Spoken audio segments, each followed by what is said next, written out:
নবীজি হেঁটে যাচ্ছিলেন দুটি কবরের মাঝখান পাশ দিয়ে, নতুন দুটি কবর, মারার নবী সাল্লাল্লাহু আলাইহি ওয়াসাল্লাম বিকবরাইনি জাদিদাইন, সহিহ বুখারীতে এসেছে দুটি নতুন কবর। ফাকালা ইন্নাহুমা লা ইউআযাবান, নবীজি কবরের পাশে দাঁড়িয়ে বললেন যে এই দুই কবরের শাস্তি চলছে, আযাব চলছে। তাহলে তিনি কবরের ভিতরে ঢুকছেন নাকি? তিনি উপরে দাঁড়িয়ে বুঝলেন আযাব হচ্ছে। নবীজি দেখতে পেতেন কবরের আযাব, তিনি শুনতে পেতেন কবরের লোকদের চিৎকার। কোন একদিন তো নবীজি আল্লাহর কাছে দোয়াই করতে চাইছিলেন। নবীজি বলছিলেন যে আমার মন চায় আমি আল্লাহর কাছে বলি, আল্লাহ কবরের আযাব আমি যেমন শুনি, আর এই হাদিসে আছে আমি দেখি, আমার উম্মতকে জীবনে একবার হইল কবরের আযাব তুমি শুনাইও, দেখাইও, তাহলে ওরা গুনাহ ছাইড়া দেবে। কবরের আযাব দেখলে ওরা আর ভয়ে গুনাহ করবে না। কিন্তু পরক্ষণে দোয়া আমি আর করি নাই, কারণ তোমরা যদি কবরের আযাব শুনতে দেখতে তাহলে আপনজনদেরকে কবরে দিতে রাজি হতে না। নবীজি বলেন ইন্নাহুমা লা ইউআযাবান, দুই কবরে শাস্তি চলছে। তারপর প্রিয় নবী সাল্লাল্লাহু আলাইহি সাল্লাম কবরের মাঝে দুটি খেজুরের ডাল রূপে দিলেন। খেজুরের ডাল আনলেন, মাঝখান দিয়ে ছিললেন, তারপর দুই টুকরো সেখানে কবরের উপর দিলেন। তারপর বললেন যে আশা করা যায় যে খেজুরের ডালগুলো শুকানো পর্যন্ত আল্লাহ কবরের আযাব হালকা করে দেবেন। এটা নবীজির মুজিজা, এটাও ওনার মুজিজা। কারণ খেজুরের ডালের মাঝে কোনো কেরামত নাই। খেজুরের ডালের কারণে আযাব হালকা হবে না, বরং রাসূলুল্লাহর হাতের বরকতে উনি গেড়েছেন বিদায়। এখান থেকে ভুল মেসেজ বাংলাদেশে চলে আসছে, ভুল মেসেজ। সৌদি আরবে যায় না কিন্তু এ ভুল মেসেজ। সৌদি আরবের কবর তো আমি দেখেছি, আপনারাও দেখেছেন। এই কয়দিন আগে কবর দিচ্ছে, আমি দেখে আসছি।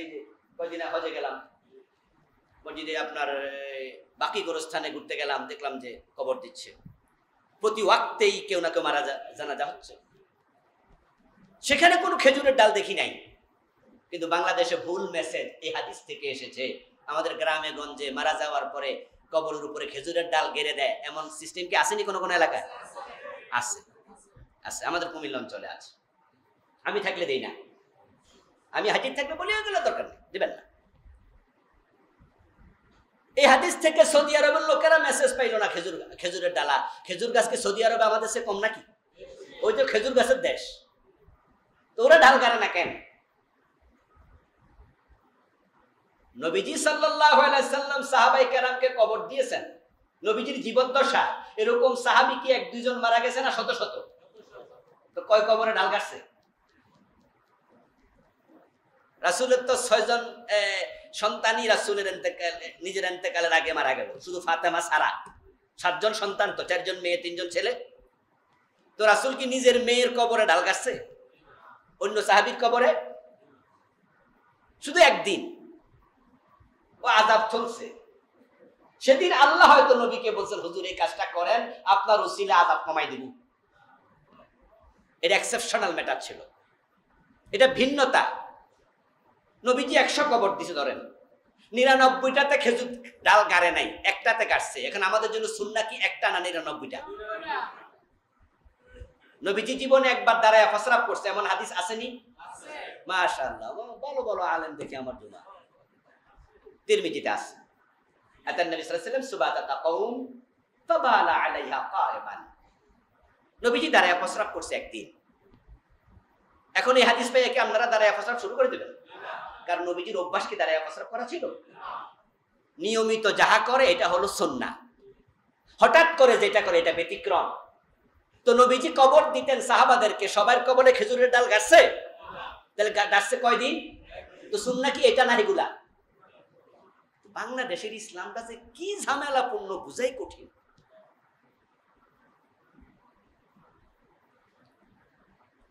নবীজির আরেকটি অনন্য বৈশিষ্ট্য হলো শাফাআতে উজমা, যেটা কোন নবীকে আল্লাহ দেবেন না। কিয়ামতের দিন নবীজির সুপারিশে আল্লাহ বিচার শুরু করবেন। সকল নবী বলবে নাফসি নাফসি নাফসি। আমার কি উপায়, আমার কি উপায়?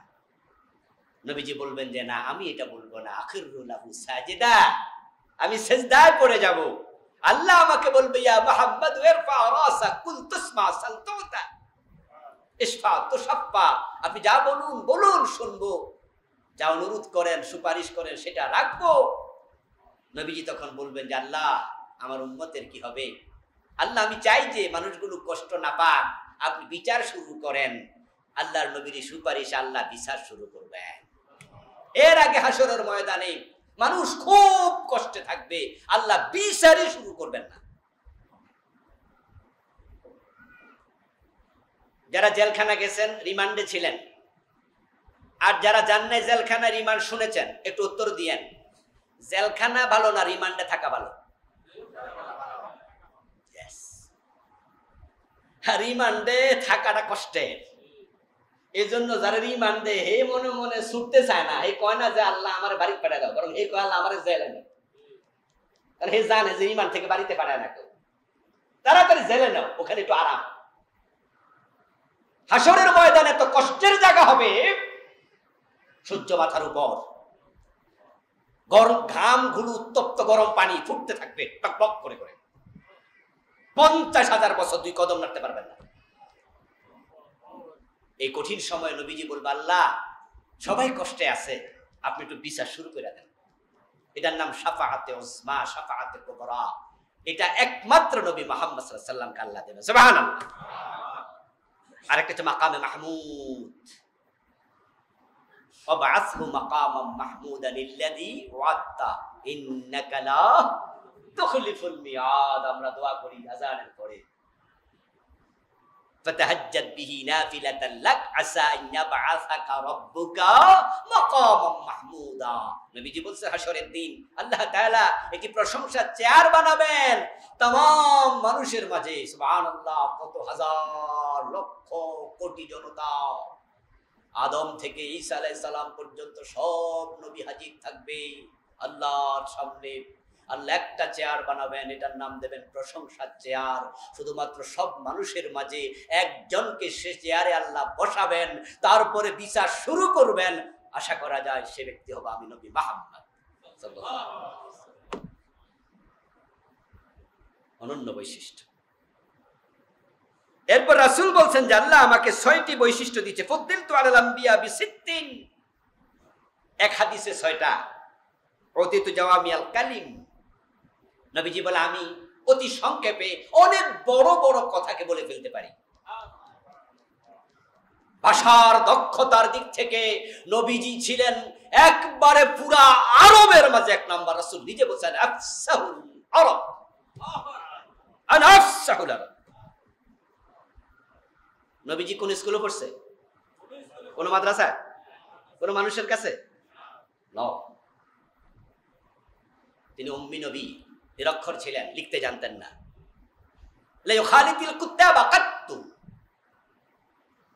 উনি লেখাপড়া জানে এমন মানুষের সাথে তিনি চলেন উনি কোনোদিন, কিন্তু ভাষার দিক থেকে উনার সুবহানাল্লাহ সুবহানাল্লাহ। যখন হাদিস পড়ি, কিছু কিছু হাদিস পড়ার পরে না নিজে ভাবি যে বাবা রে বাবা, এই শব্দ নবীজি পেলেন কোথায়? নবীজি এমন কিছু গুনাহ করেছে যেগুলো পৃথিবীর কোন মানুষের কাছে ছিল না, কোন আম্বিয়ার মধ্যে ছিল না। আল্লাহ তাআলা নবীকে এমন বিশেষ বৈশিষ্ট্য দিয়েছেন, মর্যাদা দিয়েছেন, যাহা অতীতের কোন নবীকেও দেন। সুবহানাল্লাহ। এখান থেকে তিনি অন্যতম। নবীজিকে আমরা কেন জানি? কারণ জানলে তার সম্মান, মর্যাদা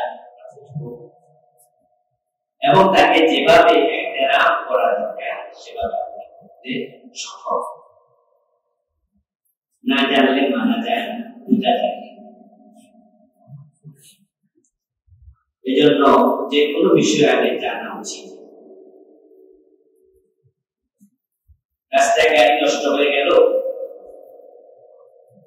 মেকানিক পাওয়া যাচ্ছে না, অথচ ডিসি সাহেবের জরুরি মিটিং সচিবালয়ে। এখন ডিসি যদি যথাসময় মিটিং এ না আসে তাহলে সচিবের কাছে তাকে জবাব দিতে হবে। সচিব তাকে প্রশ্ন করবে, তুমি কয়টার মিটিং এ কয়টায় এসেছো, সময় মতো কেন আসলে? তাই তিনি ভাবলেন যে মেকানিকের জন্য অপেক্ষা না করে সামনে গাড়ি জিনা বাইরে ড্রাইভার সাহেব সহ সচিব ডিসি সাহেব নামলেন দাউদকান্দি কোনো এক জায়গায় রাস্তার মাঝখানে নেমে হাত তোলা হচ্ছে। ডিসি সাহেবের হাত তোলা দেখলে কি সব গাড়ি দাঁড়িয়ে যাবে? আপনারা চিনে, কারণ ওনার কি কপালে লেখা আছে কুমিল্লা ডিসি না উপকারে লেখা আছে, চিনে না কেউ। তাই যে ড্রাইভারের মন চায় দাঁড়াবে, তার মন চায় দাঁড়াবে। তো কোন এক ড্রাইভার দয়া করে দাঁড়াইছে, গাড়ি লোকটা বিপদে পড়ছে, তাকে আমিও আসলে দেখলাম বাজার করে আমি নাই সমস্যা করছে, একটু ধ্যান দিব। তাই যখন দাঁড়াইছে তখন ড্রাইভারের মনে চিন্তা হলো আমি তার দয়া করলাম, না দাঁড়াইলো আমি পারতাম। তারপরে দাঁড়ায় যখন তুলছে গাড়িতে তখন ওনার প্রতি অগাধ শ্রদ্ধা নিয়ে তুলছে। তখন মনে মনে ভাবে আমি অজ্ঞান তাড়াতাড়ি দাঁড়াইছি দেখে একটু বেশি। তারপরে একবার বলে আমি অজ্ঞান নাকি তো স্যার স্যার স্যার স্যার ওটা দয়া করবেন চিনি কিসের স্যার বলবি। তারপরে এবার সিট যদি একবার সবার পিছনে গাড়ি থাকে তাহলে কি করবো? সোজা তাই পিছনে জোশ করে আসলে কি তাই না? এবার বলে ওর পিছনে এই হচ্ছে ব্যবহার। তারপরে এবার গাড়ি পেলা যখন সবাই ডিসি সাহেব দেখেছে মানি ব্যাগে 1000 টাকা নিচে নোট নাই। এখন 1000 টাকার নোট বাইরে করাতে তারপর কাম কাম খাইয়া থাকে না 600 টাকা পারা গেল। এই যে বকনি খাইতেছে করুণার পাত্র হয়েছে সবটা শুধু নাচে না। উনি যে কুমিল্লা ডিসি এটা যদি গাড়িওয়ালারা জানতো তাহলে এটা সবাই খাইয়া আত্মমনে মনে যদি ওনার একটু ঢোকা করি ভবিষ্যতে কোনো কাজে আমার দাঁড়ায় দাঁড়ায় সাপ করে করে পাস আইতো না ড্রাইভার অন্য মানুষের দ্বারা করে কেউ হয়তো না পারলে কমপক্ষে নিজে পয়সা পয়সা দেন। এই জন্য যে কোনো জিনিস আগে জানতে হবে। কোরআনে আল্লাহ বলেছেন ইন্নামা ইয়াখশাল্লাহা মিন ইবাদিহি উলামা। আল্লাহর বান্দাদের মাঝে আল্লাহকে শুধু আলেমরাই ভয় করে। শুধু শুধু ইন্নামা আলাদা আছে। ইন্না অর্থ নিশ্চয়, কিন্তু ইন্নামা অর্থ নিশ্চয় এটা নতুন শব্দ। আরো যদি একটা হলে ইন্নামা মানে কোন শব্দ আগে মামায় কাফা এটা মিলে নতুন একটি রূপান্তরের নাম রাখা আছে। বালাগাতে হরফে অসর হয় তার মাঝে চারের মাঝে একটা হলো ইন্নামা, এটা সুন্দর করে দেবে ইন্নামা ইয়াখশাল্লাহ মিন ইবাদিহি উলামা। আল্লাহ বলে আল্লাহর বান্দাদের মাঝে শুধু আলেমরা আল্লাহর যারা আলেমরা আলেম নয় তারা আল্লাহকে ভয় করে না। মনে কষ্ট আছে মনে না নিজের পক্ষে একটা আয়াত আলেম তো না আলেম মানে কি বড় টুপিয়া আলেম মানে হচ্ছে দ্বীনের ইলম। যার কাছে ইলম আছে তাকে কি বলে আলেম। তাকে বড় টাকা দিলে আলেম করে। ডাক্তার জাকির নায়েক মাদ্রাসায় পড়ে নাই কোনদিন, উনি কি আলেম না? আমাদের সে কত বড় আলেম, অনেক বড় আলেম। কাবার ইমাম তার সাথে মুসাফা করে নিজেকে ধন্য মনে করে। কাবার সকল ইমামের নাম আমরা জানি না। ইমাম কাবা শরীফে শুধু আব্দুর রহমান আসদাই একজনই, সকল ইমামের নাম আমরা জানি না। কিন্তু ডক্টর জাকির নায়েকের নাম জানে না, এখানে কজন আছে? দুনিয়া তো সচেতন মুসলমান সবাই জানে এই কথাটা কাবার ইমামরাও বোঝে যে এই বেলায় দুনিয়ার সব মুসলমানের চিনে, কিন্তু আমাকে সব মুসলমান চিনে না। বোঝাকেন নাই আমার মতো বড় দাওয়ালা নয়, কিন্তু তাওরাত জানে, ইনজিল জানে, বেদ জানে, গীতা জানে, মহাভারত জানে, রামায়ণ জানে, কুরআন শরীফ জানে, হাদিস শরীফ জানে। এতে উনি কি আলেম হিসাবে আছে ছোট না বড়? আলেম সে যায় ইলম আছে। ইলম হচ্ছে ওই বিষয় যা আল্লাহর সাথে মানুষকে সম্পৃক্ত করে। আপনারা যা জানেন, আপনার জানা বিষয়টা যদি আল্লাহর সাথে আপনাকে সম্পৃক্ত করে দেয়, আপনার রবীন্দ্রনাথ ঠাকুর বাংলা ভাষা জানেন, এই বিষয়ে আমাদের কোন সন্দেহ আছে? ওটা হিন্দুদের কোনদের বাংলা জানতো না, উনি বাংলায় পণ্ডিত ছিলেন, তাকে আমরা আদর করি, কারণ যারা এলেন তার আল্লাহর সাথে পরিচিত।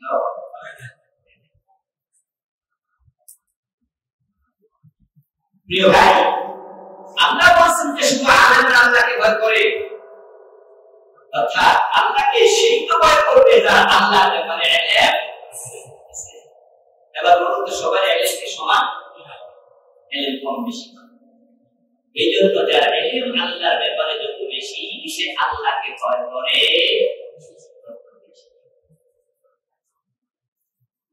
নবীজি সাল্লাল্লাহু আলাইহি ওয়াসাল্লামের বাসায় গেলেন একজন সাহাবা গেলেন, মায়েশা সিদ্দিকা এবং নবীজির উপস্থিতি।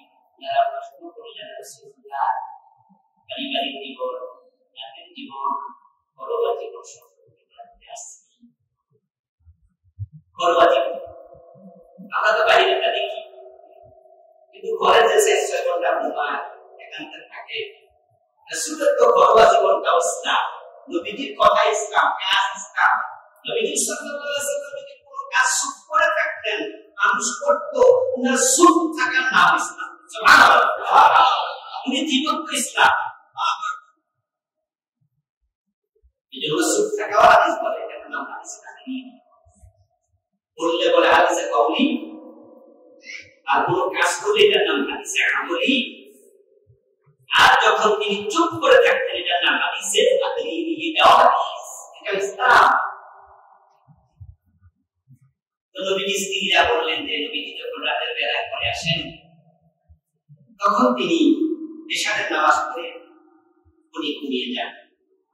মধ্যরাতে তিনি ওঠেন, তারপরে তিনি তাহাজ্জুদ পড়েন, তারপরে কিছুক্ষণ বিশ্রাম করেন, তারপরে ফজরের আযান হলে তিনি উঠে দুই রাকাত সুন্নাত করেন, তারপরে কোনো সুন্নাত করার পরেও তিনি কিছুক্ষণ বিশ্রাম করেন, তারপরে নামাজে চলে যান। রোজা রাখেন, আবার কখনো কোনো রোজা রাখেন না। এই জাতীয় কিছু কথা শুনে একজন সাহাবী গেলেন, তারা এবার বলতেছেন, এই তো নবী, আল্লাহ তাআলা তোমার আগে পড়ে সব গুনাহ মাফ করে দিয়েছে, এজন্য উনি ঘুমাইতে পারে, অসুবিধা নাই। কিন্তু আমি সিদ্ধান্ত নিয়েছি আমি রাতে ঘুমাবো না, সারা রাত। আপনাদের থেকে ইন্টারভিউ নিতেছেন, এই সাহাবীর কথাটা শুনে আপনারা কি সুবহানাল্লাহ বলবেন নাকি সুবহানাল্লাহ বলবেন? এই পরীক্ষা তো সকলে কেমন সুবহানাল্লাহ বলবেন না বলবেন না? বলবো না। নবীজি সারা রাত তাহাজ্জুদ করতেন না, তিনি ঘুমাতেন, আবার উঠতেন, আবার পড়তেন, আবার ঘুমাতেন। ওই সাহাবী বলছে আমি সারা রাত শুধু তাহাজ্জুদ। সুবহানাল্লাহ বলেন না? নামাজ মুসলিম, দিস ইজ ইসলাম। ইমাম আবু হানিফা 40 বছর ঘুমায় না, শুধু এশার দিয়ে ফজর পড়ছে। নবীজি কি ঘুমাইছে? এক কথা বলেন না কেন? নবীজি ঘুমাইছে? ইমাম আবু হানিফা ঘুমায় না কত বছর? রাসূলের সাথে দেখছে? রাসূলের সাথে ইসলাম বিলবে না। এই জন্য ইমাম আবু হানিফা রাহমাতুল্লাহ আলাইহি 40 বছর ফজর দিয়ে এশার দিয়ে ফজর পড়ছে। কথাটাই পাও, এটা বাকি বানায় দিচ্ছে। এরকম ভালোবাসা বানাইছে উনাকে বেশি ভালোবাসতে যাইয়া এমন কিছু কথা বানায় ঢুকে গেছে যেগুলো রাসূলের সাথে আর যে রাসূলের সাথে না মিলে তার বেশি ভালো লাগে করে নবীজি ইসলাম একদিন রাত যদি হইতো যে সারা রাত কাজ করছে লিখছে মাসলা গবেষণা করছে হতে পারে তারা শরীর বসে স্ত্রী ছিল না এক বিবাহিত লোকেরা কথা বলে রাতে কি বড় রক নাই শরীর বসে বড় রক দেয় না বড় রক দিলে কি ওই থাকতো তুই দেখো তো বুঝতে এবার বলুন তো মানুষের কি অসুস্থতা হয় না মাঝে মাঝে আপনাদের পেট খারাপ হয় তো গ্যাস্ট্রিক হলে পেটের সমস্যা হয় আমার বাইরে হয় কিন্তু আমার মানুষ ছিলেন পুরা কোনো গ্যাস্ট্রিক কিছু তো শরীর বছরের বেলা দিয়ে একবার হাওয়া পাইছে যে রাতের বেলা কি মশলা ধরে না মাঝে মাঝে এই আপনারা রাতে বারোটা একটা উঠে উঠে করেন না মাঝে মাঝে ক্লাসে ক্লাসে হয় না আপনি রাতে 8টা 9টা মশলা এরপর হঠাৎ করে 12টা একটা মশলা চলে আপনি মনে মনে প্রতিকারে 3 ঘন্টা আগে মশলা করতে আবার মশলা ইমাম আবু বকর বছর মশলা করে এমন কিছু বানাইছে আব্দুল কাদের জিলানী রাহমাতুল্লাহ আলাইহি সম্মান দিতে যাইয়া ওনার মায়ের পেটের ভিতরে আধা আওয়াজ আসে আব্দুল কাদের জিলানী মায়ের পেটে বারবার ফাঁসির ব্যবস্থা করছে তারা বারাকা লেগে রেখেছিল যে কাহিনী বানাইছে ওই সাহাবী বললেন আমি সারা রাত তাহাজ্জুদ করব ঘুমাবো না আরেকজন সাহাবী বললেন সাথে সাথে তিনি নবী তিনি রাসূল তাই তার গুনাহ নাই তিনি মাসুম শিক্ষা পুলিশি যাবে কখনো দিনের বেলা আমি তো সেই আরেকজন বলতেছে আমি বিয়ে করব saya mesti kita mendengar dengan diskusi dengan ini. Saat itu saya biar kan biar boleh sama dia lagi apa? Boleh sama dia lagi bagaimana kalau apa? Kalau biar korban Allah ke suruh sesda dikan. Allah itu dia kalau pada kali dia ini beroleh boleh. Kami তোমাদের কথা শুনেছি শুনো আমি নবী মুহাম্মদ আমি তোমাদের জানকে বেশি ভয় করি সুবহানাল্লাহ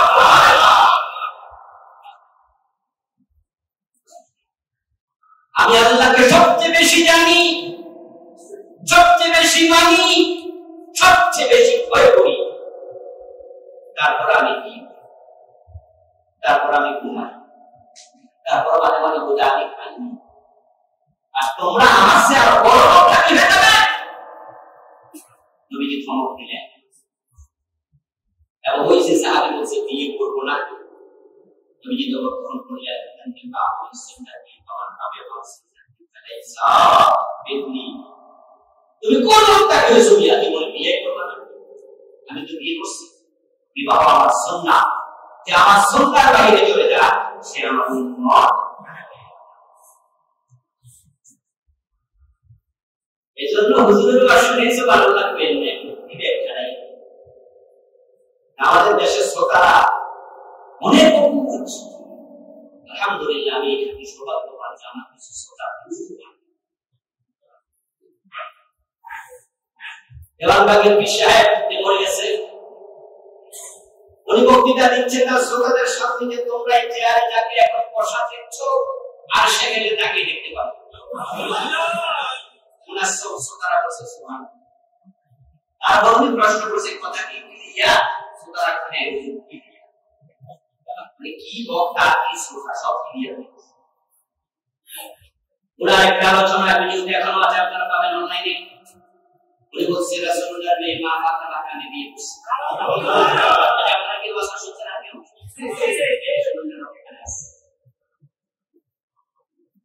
কথা বলছে মা ফাতেমা পরে তো বিয়ে করছে কারে বিয়ে করছে এরপরে শ্রোতাদেরকে কি বলা যাবে কথা কি ক্লিয়ার শ্রোতার কথা বুঝতে কি এত ক্লিয়ার বলা যেটা বলতে ইসলাম নয় কোরআন সুন্নাহ সামনে রেখে আকলকে প্রশ্ন করতে হবে যে হুজুরের কথা কিনা মানে মাহফিলে আমরা বসে আপনাদের মতো শ্রোতাবে যখন বক্তার ওয়াজ শুনি তখন পাবলিক সুবহানাল্লাহ বলল আমি মনে মনে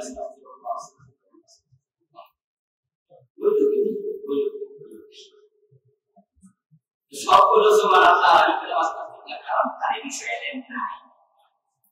ইলম না থাকলে সে বুঝবে না। আল্লাহকে সবচেয়ে বেশি ভয় করে আলেমেরা, কোরআন হাফেজদের বেশি জানা আছে সে আলেম হয়। এখন আল্লাহকে ভয় করলে মুত্তাকি হয়, মুত্তাকি জান্নাত পায়। এখন মুত্তাকি হয়ে জান্নাত পাওয়ার জন্য ইলম শিক্ষা করা দরকার আছে না নাই? আছে। রাসূল জীবনের উপরে ভুল করছে কি এই রবিলা বলে রাসূল কি জেনেছেন না জানলে কেন হবে? ওই যে ডিসি সাহেবের প্রফেসর কিছু না হয়ে আপনাদের আর জানলে তো সাত সাত করে মানুষ পেয়ে ফেলতো। নবীজি জীবনী পড়বেন, এই বইটা যারা জানতে নেবেন আমি সংক্ষেপে রাসূলের ধর্ম জীবন চমৎকার করে আলহামদুলিল্লাহ তুলে ধরেছি। বইটা আছে না শেষ হয়ে গেছে? আছে আমার মুহাদ্দিস সাহেবের কাছে আছে, নিয়ে যাবেন।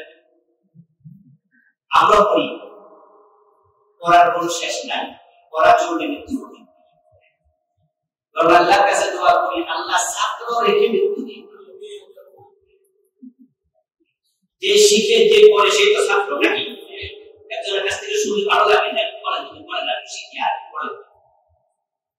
শিক্ষার জন্য মাঝে মাঝে গাড়ি নাইট করে চলে যায় তাদের কাছে, সেখানে 2 ঘন্টা 3 ঘন্টা 5 ঘন্টা সময় অনুষ্ঠিত একদিন ছিলাম। এই কয়েকদিন আগে 2 বছর আগে সকালে গেছি সন্ধ্যা পর্যন্ত উস্তাদের বাড়ি শিক্ষার জন্য গিয়েছি। কারণ যারা শিখতে যায় তাদের পায়ের নিচে ফেরেশতা পাখা বিছায়। আর যখন আপনি মনে করবেন যে আপনার শিক্ষা শেষ, তাহলে আপনার পায়ের নিচে রহমতের ফেরেশতা পাখা হবে না। নবীজি বলেছেন ফাজাউল মাউত ওয়া হুয়া ইয়াকুনু আ'লাম ইউহিয়াবি ইসলাম ফাবাইনাহু ওয়া বাইনান নাবিয়্যিনা দারাজাতুন ওয়াহিদা। ইসলাম শিখে চিন্তা করার মানসিকতা নিয়ে যে আমি মাসলা জানবো, মাসলা মানবো, ইসলামের যে বিধানগুলো পড়ে গেছে এগুলো চিন্তা হবে আমার সিলায় আমার মাধ্যমে আমি এগুলো মানুষকে শেখাবো। এরকম করে শিখতে থাকে, এর মাঝে মৃত্যু এসে যায়। নবীজি বলছেন এই অবস্থায় মৃত্যু হলে আল্লাহ তাকে নবীদের পাশে জান্নাত দিয়ে দেবে। আমরা নবীজিকে জানবো, তার মধ্যে আমাদের শ্রদ্ধা সম্মান বাড়বে, তাকে মান্য করা সহজ। উনার অনন্য বৈশিষ্ট্য আমি এই বইতে 20টি লিখেছি। 1 নাম্বার, উনি ঘুমালে ওযু ভাঙতো না। সুবহানাল্লাহ। আমরা ঘুমালে ওযু থাকে না, কিন্তু নবীজির এটা অনন্য বৈশিষ্ট্য, এক্সেপশনাল বৈশিষ্ট্য। এক্ষেত্রে তিনি অনন্য, ফ্রি, বেনসিজ। উনি একদিন ঘুমালেন, মা আয়েশা বলে যে আমি নবীজি নাকের দাগ, মাইমুনা, মা মাইমুনা রাসূলের স্ত্রী 11 জন রাজাদের নাম ছিল মাইমুনা, মা মাইমুনা থেকে বর্ণিত হাদিস তিনি বলেছেন আমি নবীজির নাকের দাগ শুনতে পেলাম। উনি ঘুমালে মাঝে মাঝে একটু নাকে আওয়াজ হতো, গভীর। এরপরে ফজরের নামাজে আযান হলো, তারপরে তিনি ঘুম থেকে উঠে সুন্নাহ পড়লেন, মসজিদে চলে গেলেন। আমি নবীজিকে বললাম বুঝলা আপনি ঘুমাইছেন? ঠিক একই ঘটনা মা আয়েশা থেকে বর্ণিত আরেকটি হাদিসে আছে। মা আয়েশা একই কথা বলেছেন, নবীজি আমার ঘরে ঘুমাইছেন, নাক ডাকছেন, কত গভীর ঘুম, তারপর উঠলেন নামাজ কাছে। তো মা আয়েশা বলে আমি বললাম ইয়া রাসূলুল্লাহ আপনি তো ঘুমাইছেন, আপনি তো হাদিস শুনেছেন আমাদের ঘুমাইলেও দুবার। রাসূল ঘুমাইছেন। নবীজি বলে ইয়া আয়েশা আইনাইয়া তানামান ওয়া কলবি ইয়াহজান ওয়া লা ইয়াদামু কলবি। আয়েশা শুনো আমি ঘুমালেও আমার অন্তর ঘুমায় না। এজন্য আমার ওযু ভাঙে না। নবীজিকে আল্লাহ তাআলা এখানে ভিন্নতা দিয়েছেন। আরেকটি ভিন্নতা, আমরা যেমন সামনে থেকে দেখি, নবীজি পিছন থেকেও সামনের মতোই দেখতে পেলেন।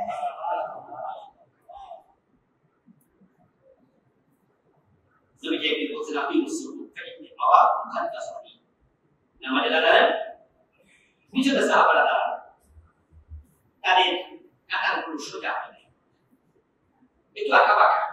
এই নবী বলেছেন নামাজের কাঁধা সোজা করো, আমি তোমাদেরকে পিছন থেকেও দেখি, সামনে থেকে যেমন।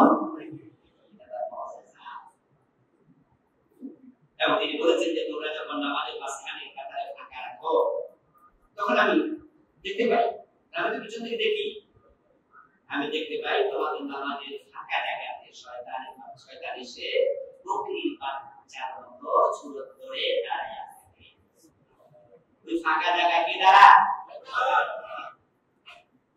তারাসু আকিমু সুফুফাকুম ওয়া তারাসু ওয়া সুদ্দুল খালাল, রাসূল বলেন তোমরা কাঁধা সোজা করো, তোমরা পাশাপাশি কাছাকাছি দাঁড়াও, ওয়া সুদ্দুল খালালা, এবং তোমাদের মাঝখানে দুই পায়ে দুজনের মাঝখানে যে ফাঁকা আছে এটা পূর্ণ করো। ফাঁকা রাখো না, ফাঁকা রাখলে কি দাঁড়ায়? বাংলাদেশের মানুষের অভ্যাস কি ফাঁকা বন্ধ করা না ফাঁকা ফাঁকা রাখা? কোনটা? এটা আমাদের ভালো অভ্যাস না খারাপ অভ্যাস? হাদিসের সাথে মিলল না অমিল হলো? এই অভ্যাসটা দূর করেন। নিজেরা কষ্ট পাই মাঝে মাঝে, বিভিন্ন মসজিদে যখন নামাজ পড়তে যায় তখন দেখি যে এমন ভাবে লোকজন দাঁড়াচ্ছে যে মাঝখানে ফাঁকা, কারো 8 আঙ্গুল কারো 10 আঙ্গুল কারো 1 বিগত ফাঁকা রেখে নামাজ পড়ে। এটা ঠিক নয়, এটা বদঅভ্যাস, এটা হাদিসের খেলাফ। ওখানে শয়তান দাঁড়াবে। আজ থেকে আমরা ফাঁকা রাখবো না, রাজি আছেন তো ইনশাআল্লাহ? নিজ যুগ থেকে বন্ধ করে দেবেন ফাঁকা। তবে আবার ফাঁকা বন্ধ করতে যে আরেক মেটার পায়ের সাথে বসা নেবেন না, এটা আবার ঠিক না। কিছু কিছু মসজিদে আমি দেখি বসা বসে আছে, আলে হাদিসের মসজিদে গেলে ওখানে ওরা ফাঁকা বন্ধ করে, এটা ভালো গুণ। বন্ধ করতে যায় একটা সীমা লঙ্ঘন করে, যেটা হলো তারা আরেক পায়ের সাথে এমন ভাবে বসা নেয়। এত দরকার বসাবসি রাখবে না। এই বন্ধ করার অর্থ হলো কাছাকাছি দাঁড়ানো, যেন শয়তান দাঁড়ানোর জায়গা না থাকে। কিন্তু আপনার পা যদি আরেকজনের পায়ে লাগে, বিরক্ত হবে না? কিছু বিরক্ত লাগে তো, আপনার পা বসা থাকলে বিরক্ত তৈরি করা যাবে না। মাকাসিদুশ শরিয়া বুঝতে হবে যে নবীজি কেন বলেছেন ফাঁকা বন্ধ করো। এখানে মাকাসিদুশ শরিয়া হলো ওই ফাঁকাতে শয়তান দাঁড়ায়। যদি আপনি আরেকজনের পাশে গিয়ে দাঁড়ালেন, সেখানে ফাঁকা রাখছেন মাত্র 1 আঙ্গুল অথবা 2 আঙ্গুল, ওখানে কি শয়তান দাঁড়ানোর জায়গা আছে নাকি? 1 আঙ্গুল থাকলে তো শরিয়া মাকাসিদ পূর্ণ হয়ে গেল। কিন্তু একবার ঘষা মারতে হবে কেন? যারা ঘষা মারছে তারাও তো বাড়াবাড়ি করছে, আর আমরা যারা জায়গা সাইডা বিগত 8 আঙ্গুল 6 আঙ্গুল 4 আঙ্গুল কেউ করে আবার 4 আঙ্গুল ফাঁকা রাখা সুন্নাত। নাউযুবিল্লাহ যালিক মিথ্যা কথা। মিথ্যা কারা যে মিথ্যা কথা চালু করলো আমি জানি না। নামাজ নিয়ে আমার লেখা বই আছে আলহামদুলিল্লাহ, হাদিসের বৈচিত্র্য পূর্ণাঙ্গ নামাজ। বাংলাদেশে এই স্টাইল একটা কোনো নাম, কারণ বাংলা ভাষায় নামাজ নিয়ে লেখা যত বই আছে এটা আমি সম্পূর্ণ দেখার চেষ্টা করেছি, তারপর আবার আমি লিখেছি যেন ব্যতিক্রম। তো সেখানে আমি ফাঁকা নিয়ে আলাদা লিখেছি, প্রত্যেকটাই হাদিস থেকে লিখেছি। হাদিসের বাইরে খুব একটা কিছু আমি ক্লাস করি সামান্য ব্যাখ্যা ছাড়া। তো ফাঁকা নিয়ে আমি যখন গবেষণা করলাম যে ফাঁকার ব্যাপারে কি আছে, আমি ফাঁকা বন্ধের ব্যাপারে পাইছি, ফাঁকা রাখার ব্যাপারে কোনো হাদিস পাই নাই। তো নাই। আপনি যখন নিজে নামাজে দাঁড়াবেন, একা একা নামাজ পড়ছেন, জামাত না, সুন্নাত নামাজ। সুন্নাত নামাজে কি ফাঁকা বন্ধ বন্ধের দরকার আছে? আপনি আপনার মতো করেন। জামাতের ব্যাপারে সুন্নাত নামাজে আপনি দাঁড়াইলেন, তখন ফাঁকা আপনার পায়ের মাঝখানে কতটুকু থাকবে এই বিষয়ে হাদিসে কোনো কথা নাই। নবী যে বিষয়টা ব্যক্তির উপরে ছেড়ে দিয়েছে, এটা আপনার জন্য যেমনি দাঁড়াইলে আপনি কমফোর্ট ফিল করেন।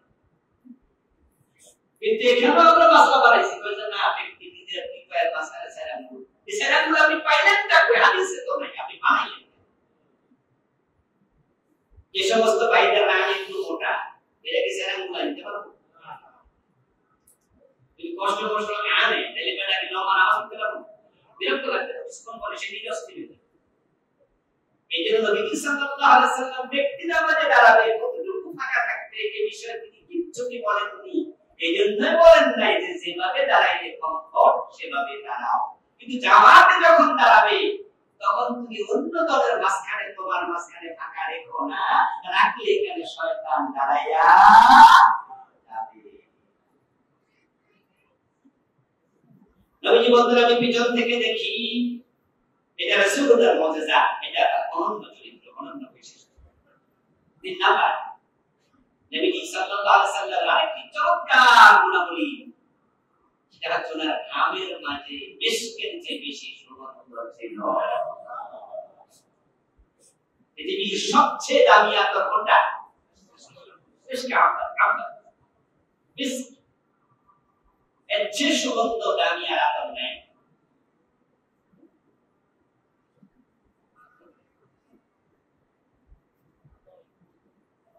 হযরত আনাস বিন মালিক বলেন যে নবীজির ঘামের গন্ধ, গায়ের গন্ধ, রাসূলুল্লাহর গায়েও গন্ধ ছিল, শরীরে গন্ধ, ঘামে গন্ধ ছিল।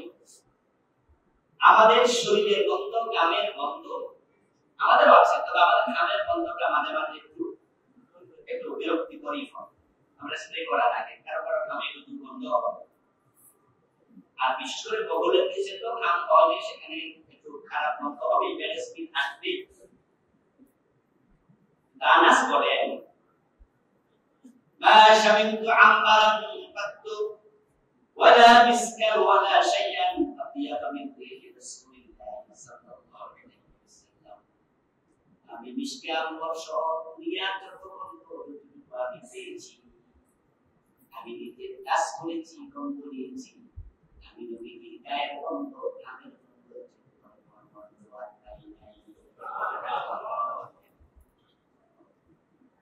মিসকের চেয়ে বেশি সুগন্ধ ছিল।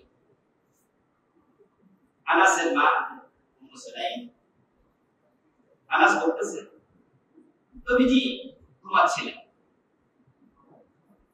আমার বাসায় বেড়াতে আসছেন। আনাসের বাড়িতে রাসূল বেড়াতে গেছেন, কারণ আনাস তো রাসূলের খাদেম, তরজমা করেছে, যারা রাসূলের খাদেম ছিল। নবীজি বেড়াতে গেছে আনাসের বাড়িতে। ভাবতে পারেন আমরা আমাদের ড্রাইভারের বাড়িতে যাই, দাওয়াত দিল তো আমরা মাইন্ড করতে বাড়িতে আমি যাব, মুশকিল যে আমার দাওয়াত দিতে বাড়িতে নেবি। চাকর বাকর আমাদের বাড়িতে দারোয়ান আমাদের বাসায় কি দাওয়াত দিলে আমরা 5 মিনিট 10 মিনিট দূরে আদৌ আন্তরিকতার সাথে যাই, বলে আমরা মনে করি আমরা ভিআইপি লোক, তোর বাড়িতে যাব। ও দাওয়াত দিলেও কিন্তু আমরা যেতে চাই না, করি না। তাই যাই। কারণ আপনি যদি ওই গরিবের বাড়িতে যান, চাকরের বাড়িতে যান, ড্রাইভারের বাড়িতে যান, সে কিন্তু গর্ব করে মনে মনে ভাববে সাত বিনয়ী মানুষ, আমার মতো গরিব মানুষের বাড়িতে উনি চলে আসছে। নবীজি গেছেন চাকরের বাড়িতে, ওখানে কি বিশ্রাম নিচ্ছেন, ঘুমাচ্ছে।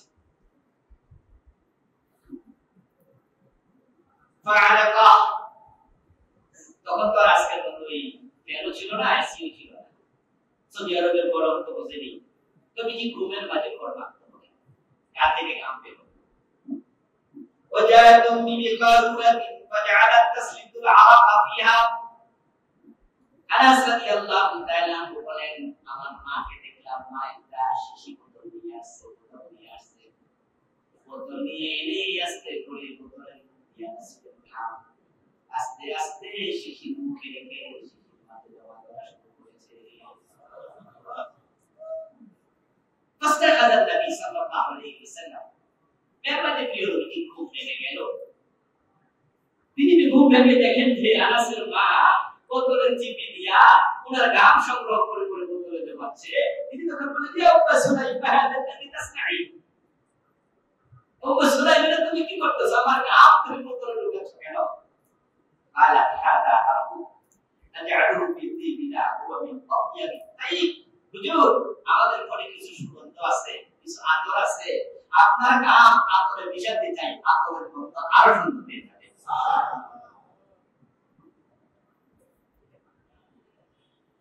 জাবির ইবনে আব্দুল্লাহ রাদিয়াল্লাহু তাআলা আনহু, বাবা সাহাবী ছিল, সাহাবী, বাবা শহীদ সাহাবী, ওদের যুদ্ধে শহীদ হয়েছে। জাবির বলেন إن النبي صلى الله عليه وسلم لم يسلك طريقا فيتبعه عبد إلا عرف أنه سلكه من طيب عاقل নবীজি সাল্লাল্লাহু আলাইহি ওয়াসাল্লাম যখন কোন রাস্তা থেকে হেঁটে যেতেন তার কিছুক্ষণ পরে যদি ওই রাস্তা ধরে কেউ যেত তাহলে রাস্তা নবীজির গায়ের গন্ধ শুকে বুঝতো কিছুক্ষণ আগে নবীজি হেঁটে গেছে।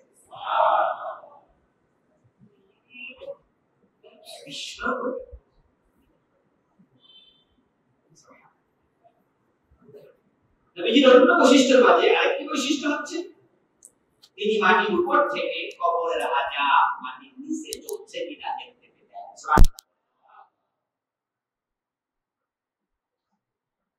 নবীজি হেঁটে যাচ্ছিলেন দুটি কবরের মাঝখান দিয়ে পাশ দিয়ে, নতুন দুটি কবর, মারার নবী সাল্লাল্লাহু আলাইহি ওয়াসাল্লাম বিকবরাইনি জাদিদাইন, সহিহ বুখারীতে এসেছে দুটি নতুন কবর। ফাকাল ইন্নাহুমা লা ইউআযাবান, নবীজি কবরের পাশে দাঁড়িয়ে বললেন যে এই দুই কবরের শাস্তি চলছে, আযাব চলছে। তাহলে তিনি কবরের ভিতরে ঢুকছেন নাকি? তিনি উপরে দাঁড়িয়ে বুঝলেন আযাব হচ্ছে। নবীজি দেখতে পেতেন কবরের আযাব, তিনি শুনতে পেতেন কবরের লোকদের চিৎকার। কোন একদিন তো নবীজি আল্লাহর কাছে দোয়াই করতে চাইছিলেন। নবীজি বলছিলেন যে আমার মন চায় আমি আল্লাহর কাছে বলি, আল্লাহ কবরের আযাব আমি যেমন শুনি, আর এই হাদিসে আছে আমি দেখি,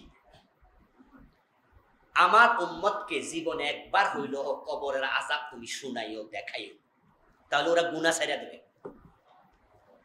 কবরের আযাব দেখলে ওরা আর ভয়ে গুনাহ করবে না।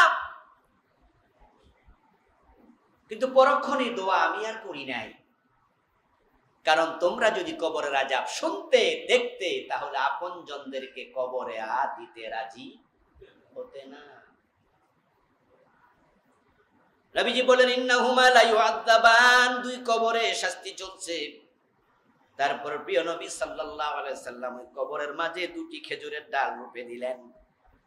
খেজুরের ডাল আনলেন, মাঝখান দিয়ে ছিললেন, তারপর দুই টুকরো সেখানে কবরের উপর দিলেন। তারপর বললেন যে লাআল্লাহু ইউখাফফিফু আনহুমা আযাবাহুমা হাত্তা ইয়াইবাসা, আশা করা যায় যে খেজুরের ডালগুলো শুকানো পর্যন্ত আল্লাহ কবরের আযাব হালকা করে দেবেন।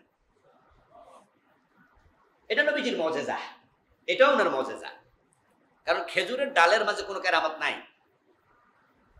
খেজুরের ডালের কারণে আযাব হালকা হবে না, বরং রাসূলুল্লাহর হাতের বরকতে উনি গেড়েছেন বিদায়। এখান থেকে ভুল মেসেজ বাংলাদেশে চলে আসছে, ভুল মেসেজ। সৌদি আরবে যায় না কিন্তু এ ভুল মেসেজ। সৌদি আরবের কবর তো আমি দেখেছি, আপনারাও দেখেছেন। এই কয়দিন আগে কবর দিচ্ছে আমি দেখে আসছি। এই যে কয়দিন হজে গেলাম, মসজিদে আপনার বাকি গোরস্থানে ঘুরতে গেলাম, দেখলাম যে কবর দিচ্ছে। প্রতি ওয়াক্তেই কেউ না কেউ মারা জানাজা হচ্ছে। সেখানে কোনো খেজুরের ডাল দেখি নাই।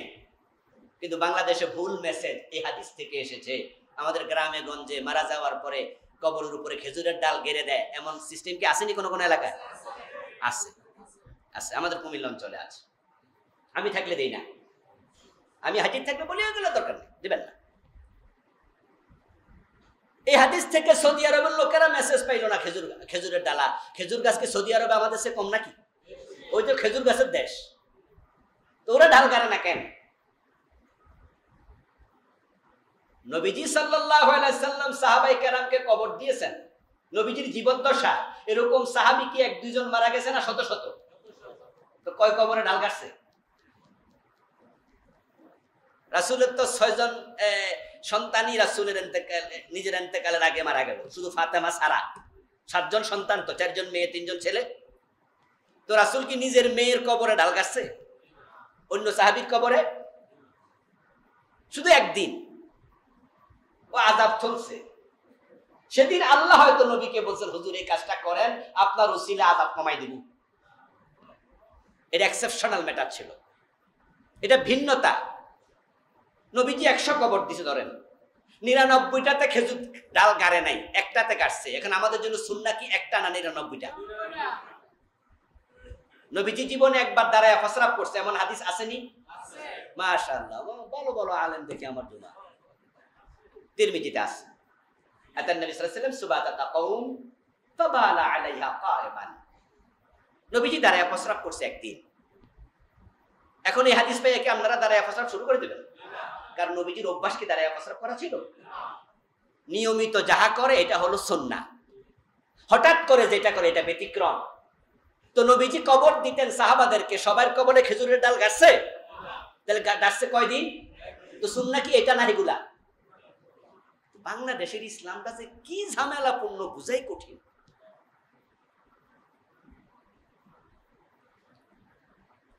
নবীজির আরেকটি অনন্য বৈশিষ্ট্য হলো শাফাআতে উযমা, যেটা কোন নবীকে আল্লাহ দেবেন না। কিয়ামতের দিন নবীজির সুপারিশ আল্লাহ বিচার শুরু করবেন। সকল নবী বলবে নাফসি নাফসি নাফসি, আমার কি উপায়, আমার কি উপায়। নবীজি বলবেন যে না, আমি এটা বলবো না, আখিরু লাহু সাজিদা, আমি সিজদায় পড়ে যাব। আল্লাহ আমাকে বলবে ইয়া মুহাম্মদ ইরফা রাসাক কুল তুসমা সালতুতা ইশফা তুশফা, আপনি যা বলুন বলুন শুনবো, যা অনুরোধ করেন সুপারিশ করেন সেটা রাখবো। নবীজি তখন বলবেন যে আল্লাহ আমার উম্মতের কি হবে? আল্লাহ আমি চাই যে মানুষগুলো কষ্ট না পাক, আপনি বিচার শুরু করেন। আল্লাহর নবীর সুপারিশ আল্লাহ বিচার শুরু করবেন।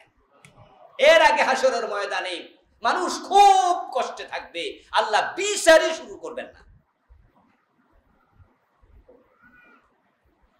যারা জেলখানা গেছেন, রিমান্ডে ছিলেন, আর যারা যান নাই জেলখানা, রিমান্ড শুনেছেন, একটু উত্তর দিয়েন।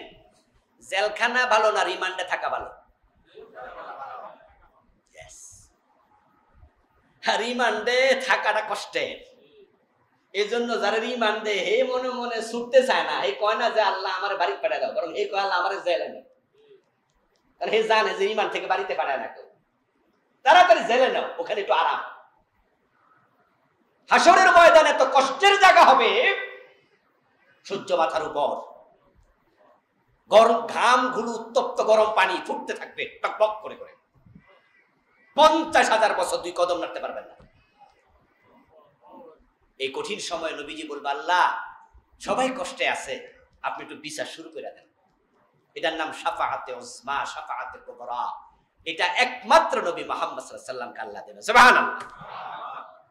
আরেকটা হচ্ছে মাকামে মাহমুদ, ওয়াবআসহু মাকামান মাহমুদান আল্লাযী ওয়া'আদতা ইন্নাকা লা তুখলিফুল মিয়াদ। আমরা দোয়া করি আযানের পরে, ফাতাহাজ্জাদ বিহি নাফিলাতান লাক আসা আন ইয়াবআসাকা রাব্বুকা মাকামান মাহমুদা। নবীজি বলছেন হাসরের দিন আল্লাহ তাআলা একটি প্রশংসার চেয়ার বানাবেন तमाम মানুষের মাঝে। সুবহানাল্লাহ, কত হাজার লক্ষ কোটি জনতা, আদম থেকে ঈসা আলাইহিস সালাম পর্যন্ত সব নবী হাজির থাকবে আল্লাহর সামনে। আল্লাহ একটা চেয়ার বানাবেন, এটার নাম দেবেন প্রশংসার চেয়ার। শুধুমাত্র সব মানুষের মাঝে একজনকে সে চেয়ারে আল্লাহ বসাবেন, তারপরে বিচার শুরু করবেন। আশা করা যায় সে ব্যক্তি হবে আমি নবী মুহাম্মদ সাল্লাল্লাহু আলাইহি ওয়াসাল্লাম। অনন্য বৈশিষ্ট্য। এরপর রাসূল বলছেন যে আল্লাহ আমাকে 6টি বৈশিষ্ট্য দিয়েছে। ফুদ্দিলতু আলাল আম্বিয়া বিসিত্তিন, এক হাদিসে 6টা। অতীতু জাওয়ামিয়াল কালিম, নবীজি বলে আমি অতি সংক্ষেপে অনেক বড় বড় কথাকে বলে ফেলতে পারি। ভাষার দক্ষতার দিক থেকে নবীজি ছিলেন একবারে পুরা আরবের মাঝে 1 নাম্বার। রাসূল নিজে বলেছেন আফসাহুল আরব, আনা আফসাহুল আরব। নবীজি কোন স্কুলে পড়ছে? কোন মাদ্রাসা? কোন মানুষের কাছে? না, তিনি উম্মি নবী, নিরক্ষর ছিলেন, লিখতে জানতেন না।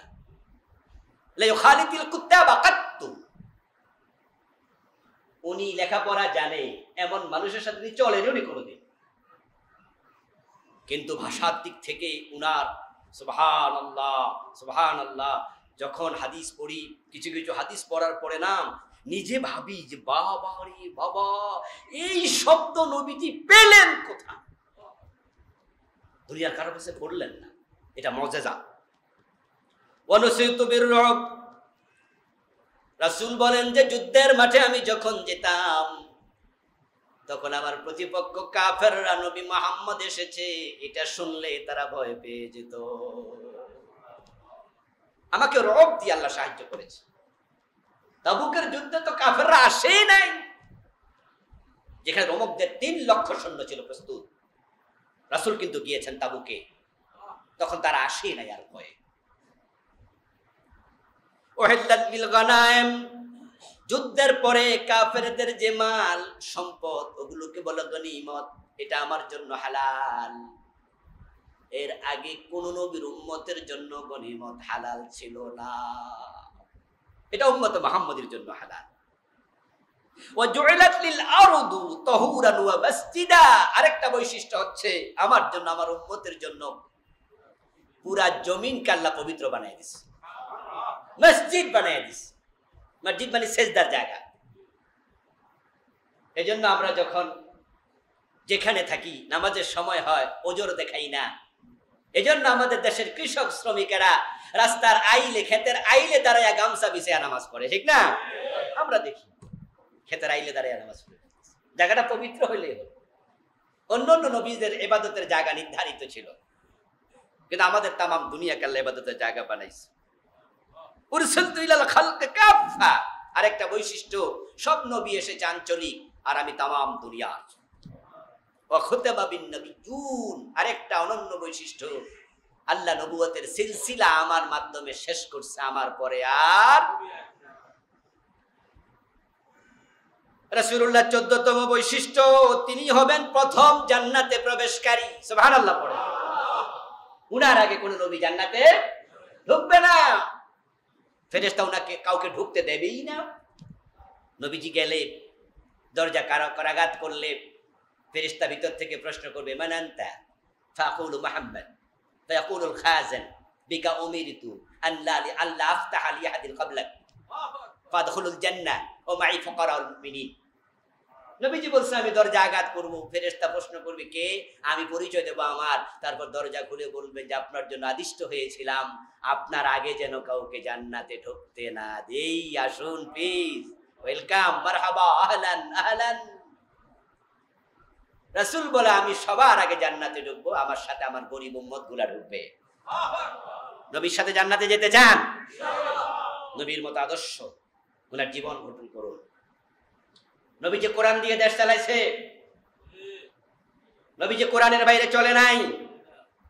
সাহাবারা রাসূলের সাথে জান্নাতে যেতে চায়, এজন্য কোরআনের বাহিরে আবু বকর চলে নাই, হাদিসের বাহিরে চলে নাই, ওমর চলে নাই, ওসমান চলে নাই, আলী কাররামাল্লাহু ওয়াজহাহু চলে নাই। ওরা কোরআন দিয়ে 30 বছর খেলাফত চালাইছে। সে কোরআন বাংলাদেশে আছে না নাই? কোরআন দিয়ে বাংলাদেশ চলছে কয়দিন? রাসূলের সাথে জান্নাতে যাবেন কয় জি। তো শরিয়া আইন মানেন? কয় না, আমরা শরিয়া আইনে বিশ্বাস করি না। জান্নাত কি শ্বশুর বাড়ি নাকি, না মামার বাড়ি? শরিয়া আইন বিশ্বাস করেন না, আপনি মুমিন? ঈমান আছে? ওদের দল কিভাবে করেন আপনি? কিভাবে করেন? জান্নাত খোঁজেন কেমনে তাহলে আবার? আরে আপনার জান্নাতের জন্য কথাগুলো বলছি, ওই দলের বিরোধিতা করার জন্য না। যদি আপনি কোরআন ওয়ালাদের অন্য দল করেন, আমি যেই দল করি আমার দল করতে আমি কোনোদিন আপনাকে বলবো না, বলিনি, দরকার নাই। যদি ইসলামী একটা দল করেন, যারা কোরআনের পক্ষে আছে ওদের দল করেন, ওদের সাথে থাকেন, তখন তো অতি বুদ্ধিমান হয়ে বলবেন, হুজুর আপনারা, হুজুর এই তো 13 দল, আমরা কোন দিকে যেতাম? তা আমি বলি ভাই, দল যেহেতু 13টা আছে, যে কোনো একটা ঢুকলে তো সারে। এলাকায় মসজিদ অনেকগুলা, তাই মন্দিরে যাবেন, ঠিক না? যে হুজুর এত মসজিদ, কোন মসজিদে যাবে, জন্য মন্দিরে ঢুকছি। আরে মসজিদ বেশি আছে, সুবিধা, যে কোনো একটা ঢোকেন, নামাজ পড়েন। কিন্তু মসজিদ বেশি তাই মন্দিরে যাবেন, এটা কি হয়? এটা কি যুক্তি হলো? কারণ বাজারে যখন মাছ কিনতে যাই, তখন আমরা যারা কাছাকাছি আছে, আমরা কারণ বাজারে মাছ কিনি। 1 মাইল দূর থেকে 2 মাইল দূর থেকে যাইয়া লোকজন কিনে। কেন? কারণ সেখানে মাছ দোকান কি একটা না শত শত? বেশি হইলে অসুবিধা না সুবিধা? ইয়েস, দোকান বেশি হলে ক্রেতার জন্য সুবিধা, যাচাই বাছাই করে কিনতে পারবো, সুবিধা হইব, পছন্দ করে কিনা যাইব। দোকান আছে একটা, তো এখন কি করবেন? খারাপ হলো এটাই। ইসলামী দল যদি শুধু একটা হইতো তাহলে তো সবাই এটার দোকান লাগতো, তো দল বেশি আছে, এতে করে অসুবিধা না সুবিধা? যাচাই করে ভালো একটা ঢুকে যান। আপনি আর আমি থাকতে ইসলাম দিয়ে কেন দেশ চলবে না? আচ্ছা একটা প্রশ্ন করি, নবীজি যদি আজকে বেঁচে থাকতেন তাহলে কি কোরআনের বাইরে বাংলাদেশ চলতে উনি দিতেন? যারা চালাইতো ওদের সাথে কি যুদ্ধ করতেন না? যুদ্ধ ঘোষণা করে দিতেন। এই জন্য নবীজিকে শুনবেন, জানবেন, মানার জন্য তওবা করে মসজিদ থেকে বের হবেন, তওবা করে বের হবেন। যারা ইসলাম মানে না, শরীয়ত মানে না, কোরআনের আইন মানে না, তারা তো মুসলমানই থাকে না, তাদের ঈমানই থাকে না, তার কিসের জান্নাত? আমরা নবীজির সাথে জান্নাতে ঢুকতে চাই, বলেন ইনশাআল্লাহ। উনার মতো চিন্তা লালন করেন, আদর্শ উনাকে মানে, উনি যেমন আমরাও তেমন। আর যেখানে পারবো না সরি বলবো, আল্লাহ মাফ করে দাও, গাদ্দারি করবেন না। 15 নম্বর, তার কাঁধে ছিল মোহরে নবুয়াহ। নবীজির কাঁধে একটা ছোট্ট আপনার কবুতরের ডিমের মতো ছোট, ঠিক 2 কাঁধের মাঝখানে ঘাড় বরাবর নিচে একটা ছোট্ট গোস্তের একটু টুকরা ছিল, এটার নাম ছিল খতমে নবুওয়াহ। এটাকে বলে নবুয়তের মোহর। এটা তুলতুলে, একবারে তুলতুলে ছিল, এর মাঝে কিছু আপনার পশম ছিল। এটা নবীজির ঘাড়ে আল্লাহ দিয়েছেন, দিয়ে বুঝিয়েছেন যে আপনার মাধ্যমে নবুয়ত শেষ। 16 নম্বর, মেরাজ। আমাদের নবী ছাড়া কারো মেরাজ। 17 নম্বর, আজানের মাঝে আল্লাহর নামের পাশে আল্লাহ নবীর নাম দিয়েছে, সুবহানাল্লাহ। আমরা কালেমা পড়ার সময় বলি আমানতু বিল্লাহি ওয়া মালাইকাতিহি ওয়া কুতুবিহি ওয়া রুসুলিহি, সব রাসূলরা আমরা মানি, কিন্তু আজান দেওয়ার সময় একজন রাসূল, আশহাদু আন্না মুহাম্মাদার রাসূলুল্লাহ। तमाम পৃথিবীতে একজন ব্যক্তির নাম আল্লাহ উচ্চকিত করেছেন। 18 নম্বর, সর্বাধিক উম্মত ওয়ালা নবী। নবী আছে লাখ লাখ, কিন্তু এত উম্মত কোন নবী নাই।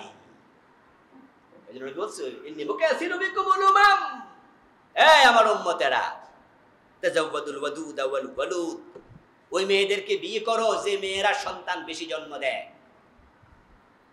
যে মেয়েদের সন্তান বেশি হয় সে মেয়েকে বিয়ে করো, কারণ তোমাদের সংখ্যার আধিক্যতা নিয়ে আমি কিয়ামতের দিন গর্ব করব, আমার সাথে কোটি কোটি উম্মত জান্নাতে যাবে, সুবহানাল্লাহ। আমার উম্মত হবে অনেক বেশি। যে মায়ের 5টা বাচ্চা, 5টাই বড় বড় শিক্ষিত, 4টা বাচ্চা 4টাই বড় বড় শিক্ষিত, আর একটা বাচ্চা একটাই বড় শিক্ষিত। বাংলাদেশে রত্ন গর্বা মা নামে একটা পুরস্কার চালু করছে, মনে হয় প্রথম আলো নাকি অন্য কেউ, আমি ভুলে গেছি। আচ্ছা, একটা সংস্থা চালু করছে রত্ন গর্বা মা, ওদেরকে পুরস্কার দেয়। তো সেখানে যার একটা বাচ্চা হেরে রত্ন গর্বাতে ডাকবে না, কারণ আছে তো এক ফিস, বরং 4-5 জন হয়েছে, 4-5টাই 1 ক্লাস। তো এইটা না পেট থেকে মনি মুক্তা বাইর করছে। এখন বাংলাদেশের লোকেরা রাসূলের এই হাদিসের উল্টা স্লোগান দিচ্ছে, ছেলে হোক মেয়ে হোক 2 ফিস যথেষ্ট। আস্তাগফিরুল্লাহল আযীম। তা আপনি কিভাবে বুঝবেন যে ওই মেয়ে বিয়ে করবেন যে মেয়ে সন্তান বেশি হয়? তা আপনি বিয়ার আগে কি সন্তান হয়েছে নাকি? তার বোনকে দেখো, তার খালাকে দেখো, তার মাকে দেখো। যে মায়ের 4-5টা বাচ্চা আশা করা যায় এই মায়ের পেট থেকেও যে সন্তান, তাকে বিয়ে করলে ওরও 4-5 জন হতে পারে। তার বড় বোনের 5টা বাচ্চা হয়েছে, ওই ভাইকে বিয়ে করো যার বাচ্চা বেশি হবে। কিন্তু আপনারা তো উল্টে গেছেন, 5 তলা 10 তলা বাড়ি, বাচ্চা 1-2টা নেন না। এগুলো করবেন না। সন্তান বেশি নেবেন, আর সন্তান কম হইতে হইতে এখন আমাদের যাদের 4-5 জন, আমরা একটু শরম পাই মাঝে মাঝে। জিজ্ঞাসা করে যে হুজুর বাচ্চা কয়জন? বলে 5 জন। আরে বাবা রে, মুখ লাগাই দেয়া। আবার জিজ্ঞাসা, বাচ্চা 7 জন, হুজুর আপনি করেন কি? কয় ইমামতি। আর কি করেন? না শুধু ইমামতি করি। এই জন্য তো অন্য কিছু করে না, তো তাই কি শুধু বাচ্চা হয়? অথচ আলহামদুলিল্লাহ আমরা এখানে যারা আছি, আমরা যারা আমার বয়সী যারা আছেন, আপনাদের ভাই বোন কি 2 জন মাত্র? দেখেন আমাদের কিন্তু 2 জন না, 5 জন, 7 জন, 10 জন। আলহামদুলিল্লাহ। আলোচনার শেষ দিকে যাচ্ছি। 19 নাম্বার, নবীগণের ইমামতি করা। মেরাজ যেদিন হয়েছিল, মসজিদ আকসাতে আল্লাহ সব নবীকে পাঠাইছে। জিবরিল আমিন প্রিয় নবীর হাত ধরে সামনে দাঁড় করায় দিয়ে বলছে, আপনি হবেন আজকে ইমামুল আম্বিয়া, সব নবীদের লিডার। 20 নাম্বার, সাওমে বিসাল। নবীজি সাল্লাল্লাহু আলাইহি সাল্লাম একটি রোজা রাখতেন যেটা উম্মতের জন্য জায়েজ নাই। আমি 20টা লিখেছি এই বইতে, কিন্তু আরো বেশি আছে, আরো খুঁজলে পাবেন। যেমন নবীজি 11 বিয়ে করছে, এটা নবীর জন্য খাস, এটা অনন্য। ওই রোজাটা তিনি ইফতার করতেন না, সাহারি খেতেন না, লাগাতার 2 দিন 3 দিন 4 দিন 5 দিন ইফতার ছাড়া, সাহারি ছাড়া। তো সাহাবারা এটা শুনে ফেলছে, শুনে এবার কোন কোন সাহাবী শুরু করে দিছে। তারা তো রাসূলকে খুব মানতেন। তো নবীজির কাছে আওয়াজ আসলো যে সাহাবারা সাওমে বিসাল রাখছে। তো উনি মসজিদে একদিন আলোচনার মাঝে বললেন, লা তুয়াসিলু বিসাওম, ও আমার সাহাবারা তোমরা এমন রোজা রেখো না। একজন সাহাবী বললেন, ইয়া রাসূলুল্লাহ আনতা তুয়াসিলু ইন্নাকা তুয়াসিলু, হুজুর শুনছি আপনি তো এমন রোজা রাখেন, তাহলে আপনি যদি রাখেন তাহলে আমাদের নিষেধ করেন কেন? নবীজি জবাব দেন, ফাইয়াকুম মিসলি ইন্নাল্লাহ আতআমানি ওয়া সাকানি, তোমরা আমার মতো না, আমি খাই না কিন্তু আমার আল্লাহ আমারে খাওয়ায়। প্রেমের সুধা, প্রেমের সুরা, এটা মহান রবের ভালোবাসায় আমি টেরই পাই না, আমি যে খাই না, আল্লাহ আমাকে এভাবে খাওয়াইয়া দেয়, আমি টেরই পাই না। আইয়াকুম মিসলি, তোমরা তো আমার মতো নও, এজন্য তোমরা এই রোজাটা রাখো না। এগুলো নবীজির অনন্য বৈশিষ্ট্য। এমন একজন নবী পাওয়াতে আমরা খুশি কিনা? ওনাকে অনুসরণ করুন, আপনিও দামি হয়ে যাবেন, আমিও দামি হয়ে যাব ইনশাআল্লাহ। প্রিয় ভাই।